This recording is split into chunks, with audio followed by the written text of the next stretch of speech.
नमस्कार, आप देख रहे हैं एसबीटी लोकल न्यूज। पेश है 7 मई मंगलवार सुबह 7:15 बजे श्रीगंगानगर हनुमानगढ़ अनूपगढ़ जिले की बड़ी खबरें।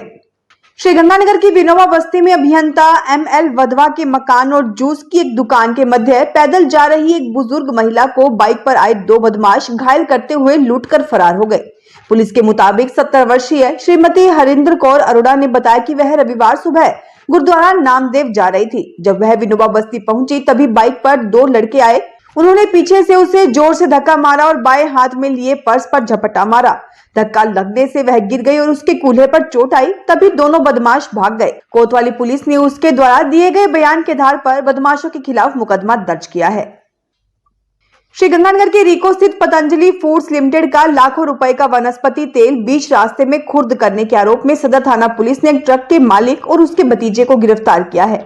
विगत अक्टूबर माह में दर्ज हुए मुकदमे की जांच कर रहे रीको पुलिस चौकी प्रभारी एएसआई हेतराम ने बताया कि अबोहर निवासी ट्रक मालिक राजकुमार और उसके भतीजे सुदीप को गिरफ्तार किया गया है। अदालत में पेश करने पर सुदीप को न्यायिक हिरासत में भेज दिया गया, जबकि राजकुमार का पूछताछ के लिए रिमांड लिया गया है। आशीर्वाद micro finance private limited company की श्रीकरणपुर शाखा में कर्मचारियों द्वारा ही लगभग 44 लाख का फ्रॉड करने का मामला उजागर हुआ है।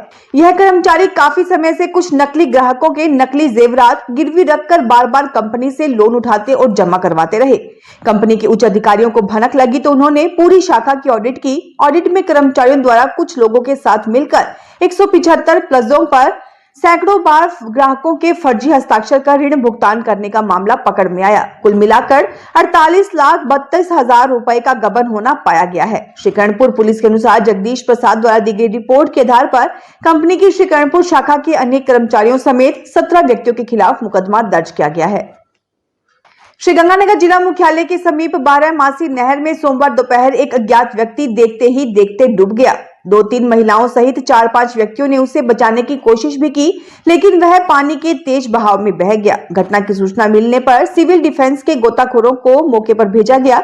सदर थाना पुलिस भी कुछ ही मिनट में पहुंच गई। पुलिस ने बताया कि मौके पर उपस्थित एक व्यक्ति ने बताया कि उसने एक व्यक्ति को नहर में गिरते देखा। वह भागकर आया और शोर मचाने लगा। वह पानी के तेज बहाव में बह गया। हनुमानगढ़ एवं जिला सत्र न्यायाधीश के पद पर तनवीर चौधरी को लगाया गया है। सोमवार को हाई कोर्ट प्रशासन द्वारा जारी तबादला सूची में अन्य शहरों के जिला न्यायाधीश पद के अधिकारियों के तबादले भी किए गए हैं। श्री चौधरी इससे पूर्व हनुमानगढ़ में एडीजे के पद पर रह चुके हैं। उन्हें हनुमानगढ़ में मौजूदा जिला एवं सत्र न्यायाधीश हरिओम शर्मा के स्थान पर नियुक्त किया गया है। विभाग को मिली एक शिकायत के आधार पर सोमवार को हनुमानगढ़ टाउन में गुड़ मंडी स्थित एक संस्थान पर निरीक्षण की कार्रवाई की गई। सीएमएचओ डॉक्टर नवनीत शर्मा ने बताया कि विभाग को मिली एक शिकायत के आधार पर छाबड़ा ब्रदर्स पर निरीक्षण की कार्रवाई की गई। निरीक्षण के दौरान संस्थान पर प्रसंग ब्रांड घी के 2 नमूने लेकर बीकानेर भेजे गए। इस दौरान संस्थान पर 101 किलोग्राम घी का स्टॉक भी मिला। अधिकारियों द्वारा घी में अमानकता के संदेह के चलते घी को सीज कर दिया गया। रखरखाव के कार्यों के चलते मंगलवार को श्रीगंगानगर शहर के कई इलाकों में 1 घंटे बिजली बंद रहेगी। विद्युत निगम की विज्ञप्ति के अनुसार मंगलवार सुबह 8:30 से 9:30 बजे तक उप चौकी भगत सिंह चौक से निकलने वाले मार्केट फीडर की विद्युत सप्लाई को बंद रखा जाएगा। इससे कोतवाली थाना, कोतवाली रोड, पुलिस नियंत्रण कक्ष, गांधी चौक, केदार चौक, नरसिंह हॉस्टल, गौल बाजार, कुछ क्षेत्र और आसपास का क्षेत्र प्रभावित रहेगा। श्रीगंगानगर बार एसोसिएशन द्वारा जिला एवं सत्र न्यायाधीश समेत अन्य न्यायिक अधिकारियों का स्थानांतरण होने और नए न्यायिक अधिकारियों की नियुक्ति होने पर शनिवार रात को एसएसबी रोड पर एक पैलेस में विदाई एवं स्वागत कार्यक्रम का आयोजन किया गया। कार्यक्रम में जिला एवं सत्र न्यायाधीश सत्यनारायण व्यास, दीपक कुमार, अशोक कुमार टाक, राजकुमार, अरुण कुमार अग्रवाल, सुरेश कुमार और विनोद कुमार गुप्ता उपस्थित हुए। जिला एवं सत्र न्यायाधीश सत्यनारायण व्यास ने कहा कि अगले 2 वर्षों में श्रीगंगानगर में नया कोर्ट कॉम्प्लेक्स आरंभ हो जाएगा। उन्होंने रायसी नगर और साधु शहर के नए कोर्ट परिसरों तथा नए आवासीय भवनों के निर्माण का जिक्र किया। न्यायिक अधिकारियों ने कहा कि नए अधिवक्ताओं को ज्यादा से ज्यादा अध्ययन करना चाहिए और वरिष्ठ अधिवक्ताओं द्वारा अदालतों में की जाने वाली पैरवी को गौर से देखना व समझना चाहिए। संघ लोक सेवा आयोग 2023 बैच में चयनित राजस्थान के लगभग 50 अभ्यर्थियों को राजस्थान के मुख्यमंत्री भजन लाल शर्मा ने अपने आवास पर सम्मान प्रतीक देकर सम्मानित किया। इस अवसर पर आईएएस में चयनित श्रीगंगानगर की बेटी पूर्वी गुप्ता को भी सम्मानित किया गया। इस अवसर पर डीजीपी उत्कल रंजन साहू, मुख्य सचिव सुधांशु पंत सहित समस्त अभ्यर्थियों के अभिभावक व मित्रगण उपस्थित रहे। पूर्वी गुप्ता के माता पिता राधेश्याम गुप्ता व कविता गुप्ता बेटी के मुख्यमंत्री से सम्मानित होने पर गदगद दिखे। Sriganganagar Suratgarh road national highway 62 पर चक 22 ML के बस अड्डा के समीप रविवार दोपहर को तूड़ी से लदी ट्रैक्टर ट्राली में अचानक आग लग गई। चालक ने तुरंत ही जलती ट्राली से ट्रैक्टर को अलग करके बचा लिया। मौके पर मौजूद लोगों ने पास के गांव से जहां पानी का टैंकर मंगवाया, वहीं श्रीगंगानगर में दमकल केंद्र को सूचना दी गई। दमकल कर्मियों ने बताया कि तब ट्रॉली में भीषण आग लगी हुई थी। ग्रामीण वाटर टैंकर से आग बुझा रहे थे। वहीं दमकल कर्मियों ने भी तुरंत ही अपनी कार्रवाई शुरू कर दी। 1-1.5 घंटे में आग पर काबू पा लिया गया। लुप्त हो रहे गोरैया पक्षी को बचाने के लिए श्रीगंगानगर में अनूठी पहल की गई है। सेना पुलिस से सेवानिवृत्त सत्यम नगर निवासी दीवान चंद ने अपना जीवन ही गोरैया पक्षी को बचाने के लिए समर्पित करते हुए घर को ही गोरैया घर बना दिया है। गोरैया की पूरी देखभाल व दाना पानी की व्यवस्था इनका परिवार ही करता है। उन्होंने बताया कि गोरैया पक्षी, जिसे छोटी चिड़िया भी कहा जाता है, तेजी से लुप्त होती जा रही है। इस कारण शहर में घरों में बहुतायत में दिखने वाली अब गोरैया अब बहुत कम नजर आ रही है। उन्होंने कहा कि अब सबको गोरैया पक्षी को बचाने के लिए विशेष प्रयास करने की आवश्यकता है।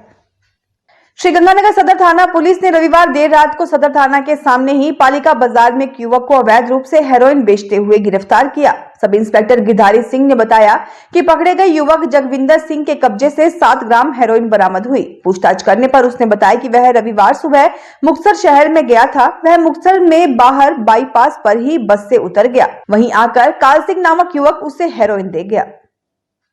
सिद्ध श्री झांकी वाले बालाजी भजन मंडल श्रीगंगानगर के सदस्यों ने संकल्प किया है कि सभी अपने अपने घरों की छतों या पेड़ों पर पानी के परिंदे बांधेंगे एवं उनमें नियमित रूप से पानी भी डालेंगे। इसके साथ साथ पक्षियों के लिए दाना की व्यवस्था भी अपनी छतों पर या किसी सार्वजनिक स्थान पर करेंगे। इस आह्वान के तहत अब तक शहर के विभिन्न पार्कों में सैकड़ों पानी के परिंदे लगाए जा चुके हैं। मंडल के वरिष्ठ सदस्य नरेश अरोड़ा एवं योगेश वधवा के नेतृत्व में बालाजी भजन मंडल के सदस्य इस अभियान में आमजन को भी जोड़ रहे हैं, जो नियमित रूप से इन परिंदों की नियमित रूप से देखभाल करेंगे।